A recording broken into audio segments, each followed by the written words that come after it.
Magandang gabi po. Meron po tayong ita-try for dinner today. Napa cabbage roll ang tawag po dito. So yung napa cabbage, pechay Baguio po siya. Ginawa po rin sa leaves niya.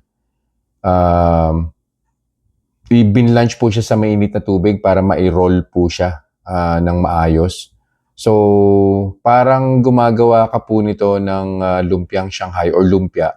Pero instead of using the lumpia wrapper, yung pechay Baguio po ang gagamitin. Tapos yung filling po nito, ginisang ground beef. So yung ground beef po, nilagyan lang po siya ng salt, pepper, at saka onion powder. Yung onion powder po, yung McCormick brand po. Tapos yan na po. Tatry po natin. Kumuha na po ako ng baseline blood sugar. Lalagyan po natin ng konting toyo mansi, low carb na toyo mansi. So, pabalik po ako after 2 hours and we'll see kung ano po yung magiging epekto nito sa blood sugar. Kung meron man.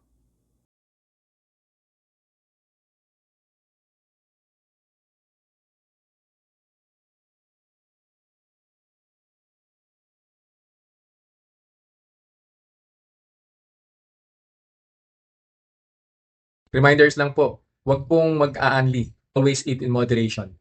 Di po ako doktor, so whenever in doubt, konsulta po kayo sa doktor ninyo. And yung results po ng mga review na ginagawa ko, it may vary. So huwag niyo pong i-expect na yung resulta sa akin is magiging kapareho po ng resulta sa inyo. So yun lang po. Have a nice day. Conclusion na po tayo dun sa kinain kong napa cabbage roll. So nag-start po yung blood sugar ko 124. After 1 hour, flat lang po siya. 124 pa rin po. And then on the second hour, bumaba po siya by 2 units, so 122. Pag tinignan nyo po yung graph na kasama po na itong video, sobrang straight po niya. No? So hindi po talaga gumalaw yung blood sugar ko. Well, wala naman po talagang ingredient, si Napa cabbage roll, na magpapagalaw or magpapa-increase ng blood sugar ko. Actually, after a few more minutes, 10 to 15 minutes, bumaba na po siya, nag-117 and then eventually nag-115, tapos doon na po siya naglaro.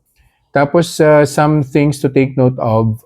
Number one, hindi na po ako nag-maintenance meds for diabetes. So, it's been 3 months now na wala pong maintenance meds, no? So, yun nga po, no, palagi ko pong binabanggit, napaka-sensitive na po ng katawan ko when it comes to carbs. Konting carbs lang talagang gumagalaw yung blood sugar level ko. Tapos, yun nga, itong specific food review na to, wala pong kasamang rice yan. So, definitely, pag sinamahan nyo po ng rice yan, magiging iba po yung resulta niya. So, yun lang po for this review. I'll see you guys in the next vlog. Bye-bye.